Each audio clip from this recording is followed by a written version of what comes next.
শূন্যৰ পৰা যদি আৰম্ভ কৰি এটা সফল কেৰিয়াৰ গঢ়ি তুলিব বিচাৰিছে তেন্তে এইকেইটা কাম নিশ্চয় কৰিব প্ৰথমে আপুনি স্পষ্ট এটা লক্ষ্য নিৰ্ধাৰণ কৰক প্ৰকৃতাৰ্থত আপোনাৰ বাবে সফলতা কি তাৰ সংজ্ঞা আপুনি উলিয়াই লওক স্পষ্ট দৃষ্টিভংগীয়ে আপোনাৰ প্ৰচেষ্টাক পথ প্ৰদৰ্শন কৰিব আৰু আপোনাক অনুপ্ৰাণিত কৰি ৰাখিব দ্বিতীয়তে হৈছে আপুনি উন্নতিৰ মানসিকতা গঢ়ি তুলিব লাগিব প্ৰত্যাহ্বানসমূহ বাধা হিচাপে নহয় শিকাৰ সুযোগ হিচাপেহে চাবলৈ আৰম্ভ কৰক তৃতীয়তে আপোনাৰ নিৰ্বাচিত ক্ষেত্ৰখনৰ প্ৰয়োজনীয় দক্ষতাসমূহ চিনাক্ত কৰি আয়ত্ত কৰাৰ চেষ্টা কৰক তাৰ বাবে যদি কিবা অনলাইন পাঠ্যক্ৰম কৰ্মশালা আছে তাৰ উচিত ব্যৱহাৰ কৰি গুণীজনৰ পৰা শিকি আগবাঢ়ি যাওক লগতে কেইটামান ভুল সদায় এৰাই চলিব এক হৈছে বিফলতাৰ ভয়ে আপোনাক গ্ৰাস কৰিবলৈ নিদিব ভয় কৰিলে আপুনি উচিত পদক্ষেপ লোৱাৰ পৰা সদায় বিৰত থাকিব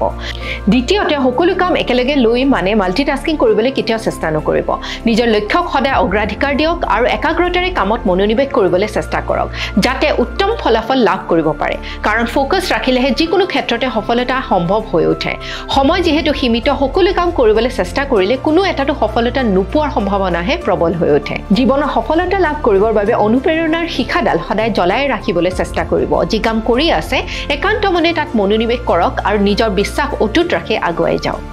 ধন্যবাদ